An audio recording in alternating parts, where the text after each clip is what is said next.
সংসদে রাষ্ট্রপতির ভাষণ চলাকালে বিরোধী দলের ওয়াকআউট অসংসদীয় বলছেন বিশ্লেষকরা। বিএনপির রাজনৈতিক সিদ্ধান্তে কাটছাঁট হতে পারে অন্তর্বর্তী সরকারের অধ্যাদেশ।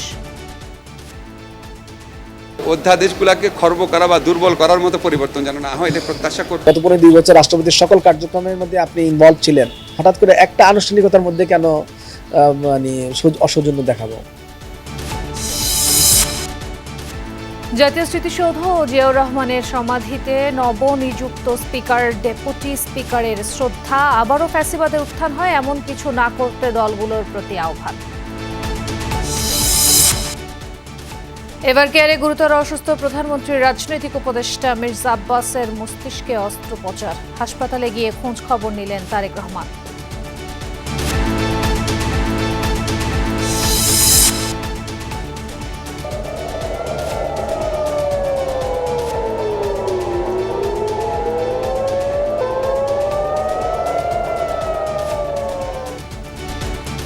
ইরাকে রিফুয়েলিং বিমান বিধ্বস্তের ঘটনায় 4 মার্কিন সেনা নিহত। ঐতিহাসিক কুদস দিবসে ইরান জুড়ে যুক্তরাষ্ট্র ইসরায়েল বিরোধী লাখো মানুষের বিক্ষোভ।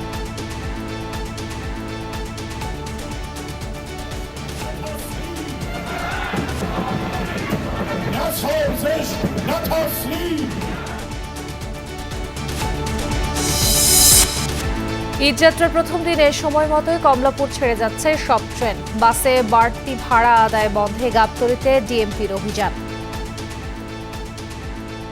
ট্রেনে যাচ্ছি, ভালো লাগছে, তারপর ঈদ করতে যাচ্ছি। টিকিট পাওয়াটাও ওরকম ঝামেলা হয় নাই, অনলাইনে টিকিট কাটা হয়েছে। ভোগান্তির যেন না হয় সেই জন্য আগে ফ্যামিলিকে বাড়িতে পাঠিয়ে দেওয়ার জন্য স্টেশনে আসছে।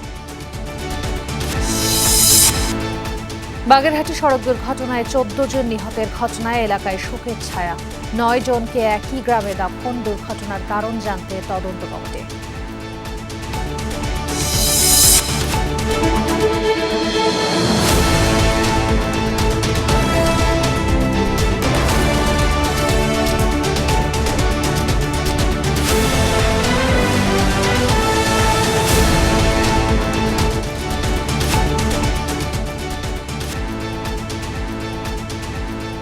আমন্ত্রণ সন্ধ্যার বাংলাদেশের সঙ্গে আছি আমি খান তাজমিনা হাসান। এতক্ষণ শিরোনাম দেখছিলেন। সংসদীয় বিধি অনুযায়ী বিরোধী দল ওয়াকআউট করতেই পারে, তবে রাষ্ট্রপতির ভাষণ ইস্যুতে ত্রয়োদশ সংসদের প্রথম অধিবেশনের প্রথম দিনে যা হয়েছে তা অসংসদীয় বলছেন রাজনৈতিক বিশ্লেষকরা। রাষ্ট্রপতির ভাষণের ওপর আলোচনায় স্পিকার এ প্রসঙ্গ তুলবেন বলে আশা তাদের। রাষ্ট্রপতির ভাষণের বিরোধিতাকে স্ববিরোধীও বলছেন বিশ্লেষকরা। আরিফুর রহমান সবুজ জানাচ্ছেন বিস্তারিত। 24-এর গণঅভ্যুত্থানের মুখে আওয়ামী লীগের ক্ষমতাচ্যুতির পর দলটির মনোনীত রাষ্ট্রপতি মোহাম্মদ শাহাবুদ্দিনের কাছেই শপথ নেন অন্তর্বর্তীকালীন সরকার, যেই সরকারে ছিলেন বর্তমান বিরোধী দলের চিফ হুইপও। এরপর 2-একবার রাষ্ট্রপতির অপসারণের দাবি উঠলেও অন্তর্বর্তীকালীন সরকারের 1.5 বছরেও শপথে বহাল থাকেন মোহাম্মদ শাহাবুদ্দিন। তবে বিএনপির নেতৃত্বে নতুন সরকার গঠিত হলে আবারও রাষ্ট্রপতির অপসারণ ইস্যুটি সামনে আনে জামায়াত জোট। বৃহস্পতিবার ত্রয়োদশ সংসদের প্রথম অধিবেশনেই এ নিয়ে তৈরি হয় উত্তেজনা। ওয়াকআউট করে বিরোধী দল, জানিয়ে মিশ্র প্রতিক্রিয়া জানিয়েছেন বিশিষ্ট নাগরিকরা। যার যা পলিটিক্স তারা করতেছে। জামাত যেটা করেছিল, জামাত এটি পলিটিক্স, জামাত এবং এনসিপি তো বলেছে আগের থেকেই, এবং সেই অনুযায়ী তারা খুব গুছিয়ে এসেছিল, প্রতিবাদ করলো, বেরিয়ে আসছে, ওয়াকআউট করছে। লম্বা সময় পর এই ধরনের অবস্থাটা না হলেই ভালো হতো, কিন্তু এটা হয়েছে বলে এটা গণতন্ত্রের কোনো ক্ষতি হয়নি। সাংবিধানিক বিধি অনুযায়ী জাতীয় সংসদের প্রথম অধিবেশনে ভাষণ দেন রাষ্ট্রপতি। বিশ্লেষকরা বলছেন, রাজনীতির অংশ হিসাবেই রাষ্ট্রপতির ভাষণ ইস্যুতে বিরোধিতা করেছেন বিরোধী দল। তবে এই প্রতিবাদকে স্ববিরোধিতা বলছেন অনেকে। গত 2 বছর রাষ্ট্রপতির সকল কার্যক্রমের মধ্যে আপনি ইনভলভ ছিলেন, সুতরাং যারা আপনারা ইনভলভ ছিলেন, আমরা সবাই ইনভলভ ছিলাম, তাহলে আমরা আবার হঠাৎ করে একটা আনুষ্ঠানিকতার মধ্যে কেন অসৌজন্য দেখাবো? রাজনীতিতে এরকম বহুত দ্বিচারিতা পাবেন, বরং এটা রাজনীতির অন্তর্গত একটা পরিভাষা, দ্বিচারিতা, যে সকালে একরকম কথা, বিকালে আরেক রকম কথা হবে। সুতরাং এইটা রাজনৈতিক বাস্তবতারই অংশ। এই প্রতিবাদের যে রাজনৈতিক দিকটা, এটা দিয়ে একেবারে সম্পূর্ণ আপনি উড়িয়ে দিতে পারবেন না। বিধি অনুযায়ী ওয়াকআউট করতে পারে বিরোধী দলের সংসদ সদস্যরা, তবে যে প্রক্রিয়ায় তা হয়েছে সংসদীয় রীতিতে শোভনীয় হয়নি অভিমত রাজনীতি বিশ্লেষকদের। স্বৈরাচারের দোষর সেটা ঠিক আছে, এটা কোনো সমস্যা না, কিন্তু গাদ্দার এই ধরনের ওয়ার্ডিং একটা আনপার্লামেন্টারি ল্যাঙ্গুয়েজ হিসেবে বিবেচিত হয় না। এটা মানে পার্লামেন্টের প্রথম অধিবেশনের রেকর্ডিং থেকে এটা এক্সপান্স করতে পারলে এটা আমাদের জন্য ভালো, না হলে এটা একটা নজির হিসেবে থেকে যাবে। কিন্তু যখন রাষ্ট্রপতি ভাষণে আলাপ আলোচনা আসবে তখন তাদের প্রত্যেকটা সংসদ সদস্য বলতে পারতো আমরা কিন্তু এই ভাষণ চাই নাই, আনুষ্ঠানিক জায়গাগুলোতেই ওনারা ব্যক্ত করে ফেলেছেন। এটা অ্যাটলিস্ট মানে সংসদীয় সৌজন্য যে জায়গা, সেই জায়গাটাতেও প্রশ্নবিদ্ধ করবেই, এবং এটা তো ইতিহাস হয়ে থাকবে সবসময়ের জন্য। রাষ্ট্রপতির ভাষণ, জুলাই সনদ এবং সংবিধান সংস্কার পরিষদ, এই 3 ইস্যুতে আগামীর সংসদীয় রাজনীতি চলবে বলছেন বিশ্লেষকরা। গড়ে তুলবে। আরিফুর রহমান সবুজ, যমুনা নিউজ, ঢাকা। বিএনপির রাজনৈতিক সিদ্ধান্তের ফলে কাটছাঁট বা বাতিল হতে পারে অন্তর্বর্তী সরকারের জারি করা কিছু অধ্যাদেশ। তবে আইন বিশেষজ্ঞরা বলছেন, 2-1টি বিষয়ে বিতর্ক থাকলেও 133টি অধ্যাদেশের অধিকাংশই প্রয়োজনীয়। সরকারের গঠিত কমিটি চাইলেই জনমুখী অধ্যাদেশের সবগুলোতেই বৈধতা দিতে পারবে, মনে করেন বিদায়ী আইন উপদেষ্টা আসিফ নজরুল। আলামিন হক অহনের প্রতিবেদন। সংবিধানের 93 অনুচ্ছেদের ক্ষমতা বলে 133টি অধ্যাদেশ জারি করে ডক্টর ইউনূস নেতৃত্বাধীন অন্তর্বর্তী সরকার। 18 মাসে 133টি অধ্যাদেশ জারি নিয়ে সমালোচনা থাকলেও এর অধিকাংশই বেশ গুরুত্বপূর্ণ। উল্লেখযোগ্য অধ্যাদেশগুলোর মধ্যে রয়েছে আর্থিক খাত, স্থানীয় সরকার, জুলাই গণ অভ্যুত্থান, বিশেষ নিরাপত্তা বাহিনী ও বিচার বিভাগ, নির্বাচনী সংস্কার, উন্নয়ন প্রশাসন ও জ্বালানি শিল্প। ওনাদের তো নিজেদের একটা আদর্শিক অবস্থান আছে এবং ওনাদের একটা পলিটিক্যাল মোটো আছে। ওনারা হয়তো এদের সবগুলো বিষয়ের সঙ্গে একমত নয়। পার্লামেন্টে পাশ হওয়ার আগে কিন্তু এই অধ্যাদেশে চাইলে তারা পরিবর্তনও করতে পারবেন বা কোনোটা ফেলে দিতে পারবেন। জনপ্রত্যাশা হলো যে তারা এগুলার একটা বড় অংশকেই তারা পজিটিভলি দেখবেন, কারণ যেগুলো জনমুখী এবং যেগুলো বাংলাদেশ রাষ্ট্রের নতুন যাত্রার জন্য প্রয়োজনীয়, সেইগুলো তারা পার্লামেন্টে পাস করে ফেলবেন, এটা আমরা আশা করতেই পারি। বৃহস্পতিবার সংসদ অধিবেশনে সিদ্ধান্ত হয় এসব অধ্যাদেশ সরাসরি অনুমোদন বা বাতিল না করে সংসদের একটি বিশেষ কমিটির কাছে পাঠানোর। আর সেই বিশেষ কমিটির সিদ্ধান্ত ইতিবাচক হবে বলেই মনে করেন অন্তর্বর্তী সরকারের সাবেক আইন উপদেষ্টা। আমাদের সব কিছু হুবহু গ্রহণ করবে এটা তো আমরা আশা করতে পারি না, তবে আমাদের শুধু প্রত্যাশা থাকবে আমাদের যে গুরুত্বপূর্ণ যে অধ্যাদেশগুলো রয়েছে এগুলির ক্ষেত্রে ওনারা যদি পরিবর্তন আনেন তাহলে যেন এই অধ্যাদেশ বা আইনটাকে আরও ভালো করার জন্য যেন পরিবর্তন আনেন, মানে এই অধ্যাদেশগুলোকে খর্ব করা বা দুর্বল করার মতো পরিবর্তন যেন না হয়, এটা প্রত্যাশা করব। আইনজ্ঞরা বলছেন বেশ কিছু আইনি জটিলতা আছে, তবে সংসদে সংখ্যাগরিষ্ঠরা চাইলে যে কোনো কিছুই করার সুযোগ আছে। Parliament can do and undo anything. 2/3 majority যেহেতু পলিটিক্যাল পার্টি আছেন, তারা যদি এটার সঙ্গে একমত হন, এটা তো পলিটিক্যাল ঐক্যমতের ব্যাপার আছে এটার মধ্যে। এটা যতটা না লিগাল ইস্যু, তার থেকে পলিটিক্যাল ইস্যু বেশি। তারা যদি একমত হন তাহলে তারা পার্লামেন্টের মধ্যে রেটিফাই করে ফেলবেন, কারণ 2/3 মেজরিটি দিয়ে তো রেটিফাই করার সুযোগ তাদের সামনে আছে। এখন এটাকে আসলে প্রথমে কনস্টিটিউশনের পার্ট করতে হবে, তারপরে আপনি এই পদ্ধতিতে যাবেন, কারণ কনস্টিটিউশনের বাইরে আছে এটা এখনো। সবশেষ 2007 থেকে 2009 সাল পর্যন্ত তত্ত্বাবধায়ক সরকার 122টি অধ্যাদেশ জারি করেছিল। তার মধ্যে অর্ধেকেরও কম 54টি আইনে রূপান্তর করেছিল সেই সময়ের আওয়ামী লীগ সরকার। আমিন হক অহন, যমুনা নিউজ, ঢাকা। জুলাই সনদ নিয়ে বিতর্ক কার্যকর সংসদ বাস্তবায়নে চ্যালেঞ্জ বলে মন্তব্য করেছেন স্পিকার হাফিজ উদ্দিন আহমদ বীর বিক্রম। তিনি বলেন, স্পিকার ও ডেপুটি স্পিকার হিসেবে তারা সংসদে নিরপেক্ষ আম্পায়ারের ভূমিকা পালন করবেন। স্পিকার নির্বাচিত হওয়ার পর জাতীয় স্মৃতিসৌধে ও জিয়াউর রহমানের সমাধিতে শ্রদ্ধা জানিয়ে একথা বলেন স্পিকার। এ সময় তার সঙ্গে ছিলেন deputy speaker barrister Kaiser Kamal. নবনির্বাচিত স্পিকার হাফিজউদ্দিন আহমদ বীর বিক্রম ও deputy speaker barrister Kaiser Kamal সাভারে জাতীয় স্মৃতিসৌধে ৭১-এর বীর শহীদদের প্রতি শ্রদ্ধা জানান। সকালে স্মৃতিসৌধের বেদিতে ফুল দিয়ে প্রথমে শ্রদ্ধা জানান স্পিকার হাফিজউদ্দিন আহমদ, পরে ডেপুটি স্পিকার কায়সার কামাল শ্রদ্ধা নিবেদন করেন। এরপর জাতীয় স্মৃতিসৌধের স্মারক বইয়ে স্বাক্ষর করেন তারা। সাংবাদিকদের সঙ্গে আলাপে স্পিকার বলেন, নিরপেক্ষতা বজায় রাখতেই ৩৪ বছরের রাজনৈতিক পরিচয় থেকে অবসর নিয়েছেন তিনি। আমরা একটি ঐক্যবদ্ধ জাতি দেখতে চাই, ঐক্যবদ্ধ সংসদ দেখতে চাই। বিরোধী দলকে আমরা পর্যাপ্ত সুযোগ দিতে চাই। বাংলাদেশ জাতীয়তাবাদী দল থেকে পদত্যাগ করেছি, যাতে করে নিরপেক্ষভাবে তারা যেন আমাদের উপর আস্থা রাখতে পারে এবং আমরা বিরোধী দলের সকল ধরনের সহযোগিতা আমরা কামনা করছি, আশা করি তারা সব ধরনের সহযোগিতা করবেন। সাভার থেকে ফেরার পথে প্রয়াত রাষ্ট্রপতি জিয়াউর রহমান ও সাবেক প্রধানমন্ত্রী বেগম খালেদা জিয়ার সমাধিতে শ্রদ্ধা জানান নতুন স্পিকার ও ডেপুটি স্পিকার। জিয়াউর রহমানের সঙ্গে রণাঙ্গনের যুদ্ধের আর খালেদা জিয়ার সঙ্গে দীর্ঘ রাজনীতির স্মৃতিচারণ করেন স্পিকার। সংসদের প্রথম অধিবেশনে বিরোধী জোটের ওয়াকআউট প্রসঙ্গেও কথা বলেন তিনি। সংসদে ওয়াকআউট করা এটা দীর্ঘদিনের প্রচলিত রীতি, তারা আইনানুগভাবেই সেটি করেছেন, এটি তাদের রাজনৈতিক দলের ইচ্ছার বহিঃপ্রকাশ তারা করেছেন। আমরা আশা করব আগামী দিনগুলোতে ওয়াকআউট করার সময় তারা আরও সতর্ক থাকবেন, এমন কিছু করবেন না যাতে ফ্যাসিস্টের আবার পুনরুত্থান হওয়ার সুযোগ হয়। স্পিকার কথা বলেন এই সংসদকে কার্যকর করার পথের চ্যালেঞ্জ নিয়েও।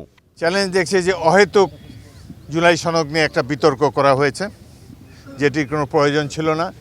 জনগণের নির্বাচিত প্রতিনিধিরা সংখ্যাগরিষ্ঠতার ভিত্তিতে যে ডিসিশন নেবে সেটাই সবার মান্য করা উচিত।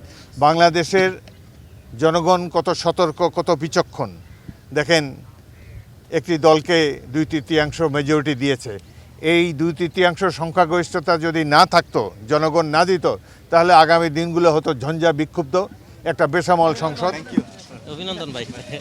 দেশে দীর্ঘ সংগ্রামের পর গণতন্ত্র পুনঃস্থাপিত হয়েছে উল্লেখ করে তা রক্ষায় রাজনৈতিক দলগুলোর দায়িত্বশীল আচরণ প্রত্যাশা করেন স্পিকার, ডেপুটি স্পিকার।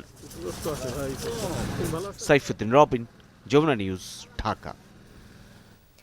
ব্রিটিশ আমলে জন্ম, পরে পূর্ব পাকিস্তানের হয়ে যোগ দিয়েছিলেন সামরিক বাহিনীতে, ছিলেন পাকিস্তান জাতীয় ফুটবল দলের অধিনায়ক, এমনকি টানা 3 বার দ্রুততম মানবের খ্যাতিও অর্জন করেন।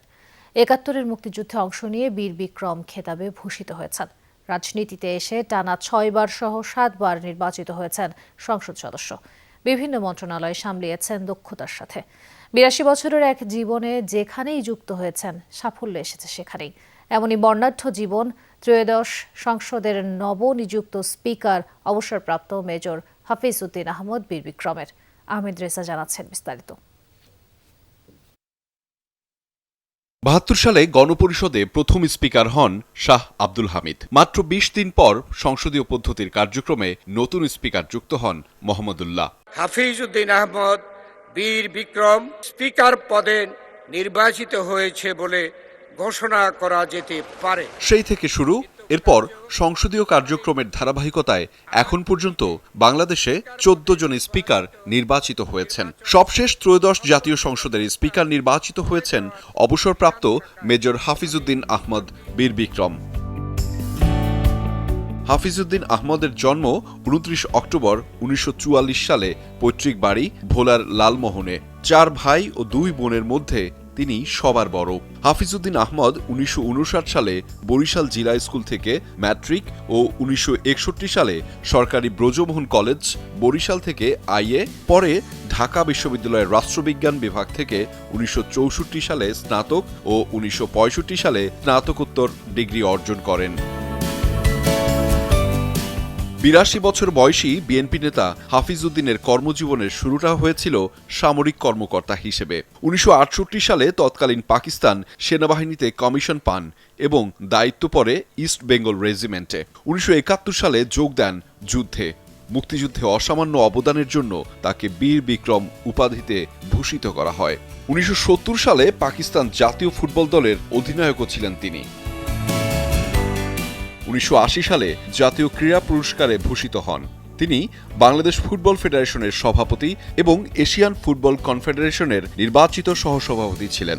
ফিফার আপিল ও ডিসিপ্লিনারি কমিটির সদস্যও নির্বাচিত হন তিনি। অবাক করা বিষয় হল ১৯৬৪, ১৯৬৫ এবং ১৯৬৬ এই ৩ মৌসুমে পূর্ব পাকিস্তানের দ্রুততম মানবও ছিলেন তিনি। ১০০ ও ২০০ মিটারে রেকর্ড টাইমিংয়ে স্বর্ণপদক জেতেন হাফিজউদ্দিন। হাফিজউদ্দিন আহমদ সেনাবাহিনী থেকে অবসরের পর রাজনীতিতে যোগ দেন। ১৯৮৬ সালের তৃতীয় ও ১৯৮৮ সালের চতুর্থ জাতীয় সংসদ নির্বাচনে তিনি জাতীয় পার্টির মনোনয়নে ভোলা ৩ আসন থেকে সংসদ সদস্য নির্বাচিত হন। পরে ১৯৯১ সালের পঞ্চম জাতীয় সংসদ নির্বাচনে ভোলা ৩ আসন থেকে স্বতন্ত্র প্রার্থী হিসেবে সংসদ সদস্য নির্বাচিত হন। 1992 সালে তিনি বিএনপিতে যোগ দেন। 1996 সালে ষষ্ঠ ও সপ্তম এবং 2001 সালে অষ্টম জাতীয় সংসদ নির্বাচনে বাংলাদেশ জাতীয়তাবাদী দলের হয়ে সংসদ সদস্য নির্বাচিত হন। স্থায়ী কমিটির সদস্য হিসেবে দায়িত্ব পালন করলেও সম্প্রতি এই পদ থেকে তিনি পদত্যাগ করেছেন। 2001 থেকে 5 সালের বিএনপি সরকারের সময়ে প্রথমে পাটমন্ত্রী, পরে পানি সম্পদ ও বাণিজ্য মন্ত্রীর দায়িত্বও পালন করেন হাফিজ উদ্দিন। সবশেষ ত্রয়োদশ জাতীয় সংসদে তারেক রহমানের মন্ত্রিসভায় তিনি মুক্তিযুদ্ধ বিষয়ক মন্ত্রণালয়ের দায়িত্ব পালন করেছিলেন। সশস্ত্র চিত্রে শপথ 12 মার্চ 2026 ত্রয়োদশ জাতীয় সংসদের স্পিকার পদে নির্বাচিত হন এই প্রবীণ রাজনীতিবিদ। রাষ্ট্রপতির কর্তব্য বিশ্বস্ততার সহিত পালন করিব। আহমেদ রেজা, যমুনা নিউজ, ঢাকা। এভারকেয়ার হাসপাতালে চিকিৎসাধীন সংসদ সদস্য মির্জা আব্বাসের অপারেশন চলছে। মেডিকেল বোর্ডের তত্ত্বাবধানে চলছে অস্ত্রোপচার। আপাতত তাকে সিঙ্গাপুর নেওয়া হচ্ছে না বলে জানিয়েছেন চিকিৎসকরা। এর আগে দুপুরে রাজধানীর এভারকেয়ার হাসপাতালে যান তারেক রহমান। এ সময় তিনি মির্জা আব্বাসের শয্যা পাশে কিছুক্ষণ অবস্থান করেন এবং তার পরিবারের সদস্যদের সাথে কথা বলেন। অসুস্থ মির্জা আব্বাসের চিকিৎসার বিষয়ে জানতে চান ডাক্তারদের কাছে। পরে তাকে চিকিৎসার সব ধরনের ব্যবস্থা নেওয়ার নির্দেশ দেন তারেক রহমান। গত বুধবার অসুস্থ হয়ে পড়লে মির্জা আব্বাসকে রাজধানীর এভারকেয়ার হাসপাতালে ভর্তি করা হয়। বিএনপি জামায়াতের নেতারা তাকে দেখতে যান হাসপাতালে। ইরানে অভিযানের সময় যুক্তরাষ্ট্রের রিফুয়েলিং বিমান বিধ্বস্তের ঘটনায় নিহত হয়েছে 4 মার্কিন সেনা। এ নিয়ে ইরান অভিযানকালে 11 মার্কিন সেনা নিহত হল। এদিকে ইসরায়েলের উত্তর এবং মধ্যাঞ্চল লক্ষ্য করে ব্যাপক হামলা চালিয়েছে ইরান। জার্জির এলাকার একটি আবাসিক এলাকায় ইরান মিসাইলের আঘাতে আহত হয়েছে অর্ধশত ইসরায়েলি। অন্যদিকে আওয়াজ সহ ইরানের বিভিন্ন স্থানে ব্যাপক হামলা চালিয়েছে ইসরায়েল। এখন পর্যন্ত দেশটিতে প্রাণহানি 1400 ছাড়িয়েছে। বৃহস্পতিবার অপারেশন এপিক ফিউরির অধীনে ইরানে অভিযানে অংশ নেয় যুক্তরাষ্ট্রের দুটি KC-135 মডেলের রিফুয়েলিং এয়ারক্রাফট। অভিযানের সময় ইরাকের পশ্চিমাঞ্চলের আকাশ থেকে হঠাৎই রহস্যজনকভাবে নিখোঁজ হয় উড়োযান দুটির একটি। পরে মার্কিন সামরিক কমান্ড আনুষ্ঠানিকভাবে এই ক্ষতির কথা স্বীকার করে। এ ঘটনার পর উদ্ধার অভিযানে অংশ নেয় একাধিক চিনুক হেলিকপ্টার ও কমব্যাট কিং উড়োজাহাজ। প্রাথমিকভাবে এটিকে দুর্ঘটনা হিসেবে দাবি করে বিবৃতি দেয় মার্কিন সেন্টকম। জানানো হয় বিমানটি বিধ্বস্ত হয়ে নিহত হয়েছে 4 মার্কিন সেনা। তবে এর আগে ট্যাঙ্কারটিতে মিসাইল হামলার দাবি করে ইরাকের একটি সশস্ত্র গোষ্ঠী। বিধ্বস্ত উড়োযানটির মডেল বোয়িংয়ের তৈরি, যা মাঝ আকাশে যুদ্ধ ও বোমারু বিমানের রিফুয়েলিংয়ের কাজে ব্যবহৃত হয়। এদিকে সময় যত গড়াচ্ছে বাড়ছে ইরানের প্রতিরোধ। নতুন করে ইসরায়েলি ভূখণ্ড লক্ষ্য করে একের পর এক মিসাইল ছড়ে ইরানের সামরিক বাহিনী। বিভিন্ন পাল্লা এবং সক্ষমতার এসব ক্ষেপণাস্ত্র নিক্ষেপ করে IRGC। এসব ক্ষেপণাস্ত্র রীতিমতো তাণ্ডব চালায় ইসরায়েলের উত্তর ও মধ্যাঞ্চলে। এর মধ্যে সবচেয়ে বেশি ক্ষতিগ্রস্ত হয়েছে জার্জির শহর। বেশ কয়েকটি স্থাপনায় সরাসরি আঘাত হানে ইরানি মিসাইল। এতে ক্ষয়ক্ষতি হয় আবাসিক ভবন সহ বিভিন্ন স্থাপনা। ইসরায়েলের স্থানীয় প্রশাসন বলছে ইরানের হামলায় অর্ধশত আহত হয়েছে। এই অবস্থায় ইরানকে আরও কঠোর জবাব দেওয়ার হুঁশিয়ারি ইসরায়েলি প্রধানমন্ত্রীর। আমরা ইরানের পরমাণু এবং মিসাইল সক্ষমতা ধ্বংস করে দেব। এরই মধ্যে তাদের বিভিন্ন বাহিনীর সদর দপ্তর গুড়িয়ে দেওয়া হয়েছে। IRGC এবং বাসিস ফোর্সের কোমর ভেঙে দেওয়া হবে। শুধু ইসরায়েলি নয়, নতুন করে হামলা চালানো হয়েছে আরব আমিরাত এবং বাহরাইনেও। এর মধ্যে দুবাইয়ের বিভিন্ন বাণিজ্যিক কেন্দ্রকে টার্গেট করা হয়। ইরানের দাবি মার্কিন মালিকানাধীন ছিল স্থাপনা। অন্যদিকে বাহরাইনে মার্কিন ঘাঁটি লক্ষ্য করে চলে হামলা। এদিকে ইরানের বিভিন্ন স্থানে অব্যাহত আছে মার্কিন এবং ইসরায়েলি যৌথ অভিযান। বৃহস্পতিবার রাত থেকে এখন পর্যন্ত ইরানের অন্তত 200 টার্গেটে সফল হামলা চালায় ইসরায়েল। মীর মুশফিকা হাসান, যমুনা নিউজ। ঐতিহাসিক আল কুদস দিবস উপলক্ষে বিক্ষোভে উত্তাল ইরানের রাজধানী তেহরান সহ বেশ কয়েকটি গুরুত্বপূর্ণ শহর। যে কোনো মুহূর্তে প্রাণ হারানোর ঝুঁকি মাথায় নিয়ে খামেনির ছবি হাতে সড়কে নামে লাখো মানুষ। পোড়ানো হয় যুক্তরাষ্ট্র ও ইসরায়েলের পতাকা। বিক্ষোভ মিছিলের মাঝেও বেশ কয়েকটি স্থানে হয় ব্যাপক বিস্ফোরণ। প্রাণ যায় একজনের। ফিলিস্তিন ও ইরানের প্রতি সংহতি জানাতে ইরাক, লেবানন, যুক্তরাষ্ট্র, মালয়েশিয়া সহ বেশ কয়েকটি দেশে আল কুদস দিবসের মিছিলে জড়ো হয় মানুষ। ক্ষোভ বিক্ষোভের আগুনে জ্বলছে ইসরায়েল ও যুক্তরাষ্ট্রের পতাকা। তেহরানের ফেরদৌসি স্কয়ারে জমায়েত লাখো লাখো মানুষ। খামেনির ছবি বুকে জড়িয়ে চলছে প্রতিবাদ। তেল আবিব ওয়াশিংটন যৌথ আগ্রাসনে বিপর্যস্ত পরিস্থিতির মাঝেই ঐতিহাসিক আল কুদস দিবস উপলক্ষে বিক্ষোভ মিছিলে নেমেছে ইরানিরা। দ্বিতীয় সপ্তাহে গড়িয়েছে যুক্তরাষ্ট্র, ইসরায়েল ও ইরান যুদ্ধ উত্তেজনা। নিয়মিত বিরতিতে ইরানে হামলা অব্যাহত রেখেছে যৌথ বাহিনী। জীবনের ঝুঁকি নিয়ে রাজধানী তেহরান, মাশহাদ, ইস্পাহান সহ বেশ কিছু গুরুত্বপূর্ণ শহরে বিক্ষোভ মিছিলে নামে মানুষ। যুক্তরাষ্ট্র ও ইসরায়েলের বিরোধিতার পাশাপাশি ফিলিস্তিনের প্রতি সংহতি জানানো হয় জোরালো স্লোগানে।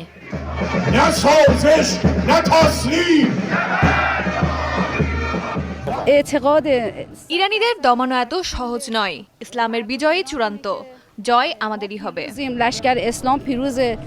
যুক্তরাষ্ট্র, ইরাক, লেবানন, মালয়েশিয়া, ইন্দোনেশিয়া সহ মধ্যপ্রাচ্যের পাশাপাশি বিশ্বের বহু মুসলিম দেশে ইরান ও ফিলিস্তিনের প্রতি সংহতি জানাতে সড়কে নামে হাজারো মানুষ। সর্বোচ্চ নেতা আয়াতুল্লাহ খামেনির ছবি হাতে যুক্তরাষ্ট্র ও ইসরায়েলের পতাকা পুড়িয়ে ও মারিয়ে চলে ব্যাপক প্রতিবাদ। 1967 সালে মুসলমানদের প্রথম কেবলা জেরুজালেমের বায়তুল মুকাদ্দাস দখল করে ইসরায়েল। জেরুজালেম দখলমুক্তের দাবিতে 1979 সালে ইরানের ইসলামী বিপ্লবের নেতা আয়াতুল্লাহ রুহুল্লাহ খোমেনির নেতৃত্বে শুরু হয় কুদস দিবস। এরপর থেকে প্রতি রমজানের শেষ শুক্রবার বিশ্বব্যাপী কুদস দিবস পালন করে মুসলিমরা। সাবরিনা নুসরাত, যমুনা নিউজ।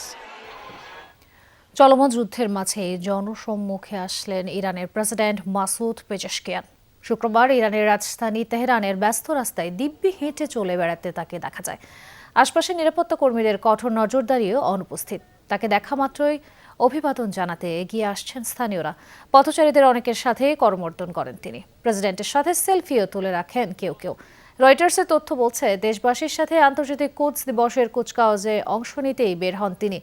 গেল 28 ফেব্রুয়ারি যুক্তরাষ্ট্র, ইসরায়েল যৌথভাবে ইরানে হামলা শুরু করে। এরপর বেশ কয়েকবার ভিডিও বার্তা প্রকাশ করলেও এই প্রথম জনসম্মুখে আসছেন প্রেসিডেন্ট পেজেশকিয়ান। জনগণ দেশে আর প্রতিহিংসার রাজনীতি দেখতে চায় না বলে মন্তব্য করেছেন বাংলাদেশ জামায়াতে ইসলামীর আমির এবং সংসদের বিরোধী দলীয় নেতা ডাক্তার শফিকুর রহমান। জাতির প্রত্যাশা পূরণে জামায়াত বদ্ধপরিকর বলেও জানান তিনি। শুক্রবার রাজধানীর বিজয়নগর একটি হোটেলে পিলখানা হত্যাকাণ্ড এবং জুলাই অভ্যুত্থানে নিহতদের পরিবারের সদস্যদের সম্মানে আয়োজিত এক ইফতার অনুষ্ঠানে যোগ দিয়ে একথা বলেন জামায়াত আমির। এই সময় তিনি উল্লেখ করেন, পিলখানা হত্যাকাণ্ড পৃথিবীর ইতিহাসে এক নজিরবিহীন ঘটনা। পিলখানার ঘটনা দিয়েই দেশে খুনের রাজনীতি শুরু হয়। ডাক্তার শফিকুর রহমান বলেন, ঘটনার আসল রহস্য লুকাতে ভুক্তভোগীদেরকেই দোষীর কাঠগড়ায় দাঁড় করানো হয়েছিল। জামায়াত কখনো দেশের দায়িত্ব পেলে পিলখানার ঘটনার সত্যিকার বিচার করা হবে বলেও মন্তব্য তার।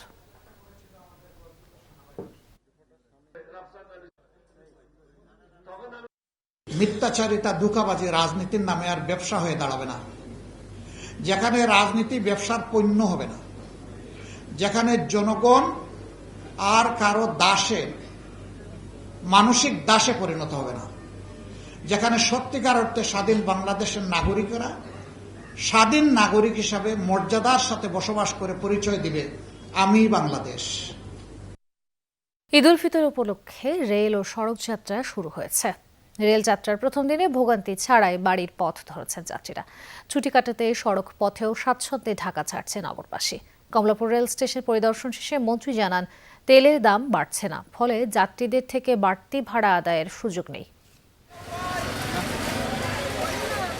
ভোর থেকে ঘরমুখো মানুষের এই ভিড় কমলাপুর রেল স্টেশনে। স্বজনদের সাথে ঈদের খুশি ভাগাভাগি করতে শহর ছাড়ছেন তারা।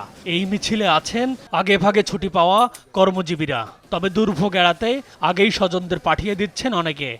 ঈদ আনন্দটা খুব বেশি এবং টিকিট পাওয়াটাও ওরকম ঝামেলা হয় নাই, অনলাইনে টিকিট কাটা হয়েছে। নির্বিঘ্নে যেতে পারছি আমরা। তারপর হচ্ছে আপনার টিকিট কাটা নিয়েও আমাদের কষ্ট হয় না। সব বন্ধু বান্ধব একসাথে যাইতেছি, তো ভালোই লাগতেছে। ভোগান্তির যেন না হয় সেই জন্য আগে ফ্যামিলিকে বাড়িতে পাঠিয়ে দেওয়ার জন্য স্টেশনে আসছি আমি। ঈদ যাত্রায় ছোটরা একটু বেশিই খুশি। ছুটিতে গ্রামে কি কি মজা হবে তারই জল্পনা কল্পনা শুরু হয়েছে ঢাকা থেকেই। ট্রেনে যাচ্ছি, ভালো লাগছে, না আবার ঈদ করতে যাচ্ছি। বাড়িতে যাব, ঘোরাফেরা করব, পরে আবার স্কুল খুললে আবার ঈদের পরে আসবো। ছুটিতে বাড়ি যাচ্ছি ঈদ করতে, অনেক মজা করব, অনেক দিন পরে বাড়িতে যাচ্ছি।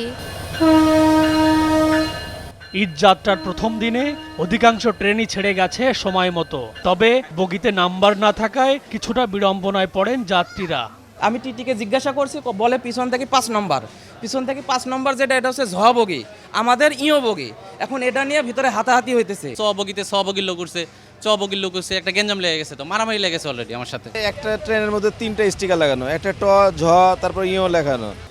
সকালে কমলাপুর স্টেশন পরিদর্শন করেন রেলমন্ত্রী ও প্রতিমন্ত্রী, আশ্বাস দেন নির্বিঘ্ন ঈদযাত্রা নিশ্চিতের। রেল সেবার যে মান আজকে দেখেছে যাত্রীরা স্যাটিসফাইড, সেভাবে আমরা অব্যাহত রাখতে চাই যে কোনো মূল্যে, যে কোনো প্রয়োজন। রেল, সড়ক এবং নৌ সব জায়গায় এবার দেখবেন যে আগে যে ব্যবস্থাপনা ছিল তার মধ্যে থেকে বেশ কিছুটা পরিবর্তন আমরা আনতে সক্ষম হয়েছি। এদিকে সড়ক পথেও আগেভাগে বাড়ির পথ ধরেছেন অনেকে, তবে বাস টার্মিনালগুলোতে যাত্রী উপস্থিতি ছিল তুলনামূলক কম। বাড়তি ভাড়া আদায়ের বিষয়ে কঠোর হুঁশিয়ারি দেন মন্ত্রী। ছোটখাটো বাচ্চা নিয়ে যাইতে অনেক সময় ঝামেলা হয়, তো এই জন্য একটু আর্লি চলে যাবো। সরকারি অফিস, তারপরে আপনার গার্মেন্টসগুলি বন্ধ হওয়ার পরে আরও চাপটা বাড়তে পারে। 15 তারিখ থেকে পর্যাপ্ত তেল পাবলিক পরিবহনে সরবরাহ করা হবে, আর তেলের দাম বাড়ানো হবে না, যার ফলে ভাড়া বাড়ছে না। মন্ত্রী জানান, সংকট মোকাবেলায় জনগণেরও দায়িত্ব আছে, তবে বাস ও ট্রেনে যাত্রী সেবা উন্নত করতে সরকার বদ্ধপরিকর। এমি আজিজ, যমুনা নিউজ, ঢাকা। ঈদ সামনে রেখে ঘরমুখো মানুষের যাত্রা নিরাপদ ও নির্বিঘ্ন করতে রাজধানীতে বিশেষ অভিযান চালিয়েছে ঢাকা মেট্রোপলিটন পুলিশ, ডিএমপির ট্রাফিক বিভাগ। ঈদের সময় লক্কর ঝক্কর বাস যাতে মহাসড়কে চলতে না পারে, সে লক্ষ্যেই সকালে মিরপুর ও আশপাশের বিভিন্ন বাস ওয়ার্কশপে এই অভিযান পরিচালনা করা হয়। তবে পরিদর্শনে তেমন কোনো গুরুত্বপূর্ণ, ত্রুটিপূর্ণ বা চলাচলের অনুপযোগী বাসের সন্ধান মেলেনি। পরে গাবতলী বাস টার্মিনালেও অভিযান চালায় ট্রাফিক পুলিশের দলটি। সেখানে বিভিন্ন কাউন্টার ঘুরে যাত্রীদের সঙ্গে কথা বলেন কর্মকর্তারা। অতিরিক্ত ভাড়া আদায় করা হচ্ছে কিনা, নির্ধারিত ভাড়ার তালিকা প্রদর্শন করা হয়েছে কিনা, এসব বিষয়ে খতিয়ে দেখা হয়। বাগেরহাটের রামপালে ভয়াবহ সড়ক দুর্ঘটনায় নিহত বর কনে আব্দুর রহমান সাব্বির ও মার্জিয়া আক্তার মৃত্যু সহ 2 পরিবারের 13 জনের দাফন সম্পন্ন হয়েছে নিজ নিজ গ্রামে। মাইক্রোবাস চালকের শেষ ঠিকানাও হয়েছে নিজ গ্রামের বাড়িতে। একসাথে পরিবারের এতজন সদস্যকে হারিয়ে থামছেই না স্বজনদের শোকের মাতম। দ্রুতই তদন্ত কমিটি গঠন করে দুর্ঘটনার বিষয়টি খতিয়ে দেখার আশ্বাস দিয়েছেন বন ও জলবায়ু প্রতিমন্ত্রী শেখ ফরিদুল ইসলাম। আনন্দ হাসিতে মুখর থাকার কথা সাব্বিরের বাড়ি। বিয়ে ঘিরে স্বজনার প্রতিবেশীদের পদচারণায় সরগরম হয়েছিল চারপাশ। তবে ভাগ্যের নির্মম পরিহাসে মুহূর্তেই পাল্টে গেছে দৃশ্য। মোংলায় বরপক্ষের 9 জনের মরদেহ পৌঁছার পর স্তব্ধ হয়ে পড়ে পুরো গ্রাম। কান্নায় ভেঙে পড়েন স্বজনরা। দুপুরে উপজেলা পরিষদ মাঠে নামাজে জানাজা শেষে মরদেহগুলো সমাহিত করা হয় পৌর কবরস্থানে। পরিবারের 9 জন সদস্য আল্লাহ নিয়ে গেছে। আমরা আসলে খুবই শোকাহত। আমাদের ছোট ছোট মাসুম বাচ্চা আল্লাহ নিয়ে গেছে। একটা মেয়ের সারা জীবনের স্বপ্ন সব দুলস্বর হয়ে গেল। সে আসতেই পারলো না, সে স্বামীর ঘরেই দেখলো না। এটা পরিবারে 2-3 জন বাদে বাদ বাকি সব সদস্যরা মারা গেছে। বাচ্চা কাচ্চা বলে আমাদের পরিবারে আর কেউ নেই। লাল বেনারসিতে সেজেছিলেন নববধূ মার্জিয়া আক্তার মিতু। ভোরে খুলনার কয়রা উপজেলার নাকশা গ্রামে পৌঁছায় মিতুসহ বোন লামিয়া এবং দাদি রাশেদা বেগমের মরদেহ। জানাজা শেষে দাফন সম্পন্ন হয় তাদের। অন্যদের বিভিন্ন স্থানে সমাহিত করা হয়। গোছান গোছান করিয়া ডাক্তারা করি জামাই মেয়ের পাঠাইয়েছে 8টার দিন। সেই জামাই মেয়ে ওই কানে ব্রিজে গিয়ে অ্যাক্সিডেন্ট করি মারা গেছে ওই জায়গায় যাই। মেয়ে জামাই আমার, আর একটা মেয়ে আমার, মা শাশুড়ি সবাই জান্নাতবাসী হোক। দুর্ঘটনা কবলিত সড়কটি 4 লেনে উন্নীত করার উদ্যোগ গ্রহণের আশ্বাস দিয়েছেন পরিবেশ ও বন প্রতিমন্ত্রী শেখ ফরিদুল ইসলাম। দ্রুতই তদন্ত করে ব্যবস্থা নেওয়ার আশ্বাস দিয়েছেন তিনি। টোটাল 14 জন এখানে নিহত হয়েছে বলা চলে। এক পরিবারের 9-10 জন গেছে। তো আমরা অবশ্যই এটাতে তদন্ত করবো, এবং যেহেতু জেলা প্রশাসক মহোদয় আছেন, উনি ইতিমধ্যেই এখানে ইউনো মহোদয় সহ অন্যদেরকে কথাবার্তা বলেছেন। আমি মনে করি দ্রুতই, এবং নৌবাহিনী যিনি আছেন উনারাও দ্রুত একটা তদন্ত করবেন এবং দেখবেন। বৃহস্পতিবার বিকেলে বাড়ি ফেরার পথে বাগেরহাটের রামপালে বাবুবাড়ি এলাকায় বাসের সাথে সংঘর্ষ হয় বরযাত্রীবাহী মাইক্রোবাসের। এতে নিহত হন বর কনে সহ 2 পরিবারের 13 জন সদস্য। মারা যান মাইক্রোবাস চালকও। সাইফ আহমেদ, যমুনা নিউজ। ঈদকে সামনে রেখে কেনাকাটা শেষ অনেকে কিনবেন আরও কিছুদিন পর। ছেলেদের মধ্যে যাদের জামা জুতো কেনা শেষ তারা ব্যস্ত বেল্ট ওয়ালেটের মতো আনুষঙ্গিক পণ্য কিনতে। শহরের ব্র্যান্ড শপ, বিপণী বিতান কিংবা ফুটপাত বাজেট অনুযায়ী সংগ্রহ করছেন প্রয়োজনীয় পণ্যটি।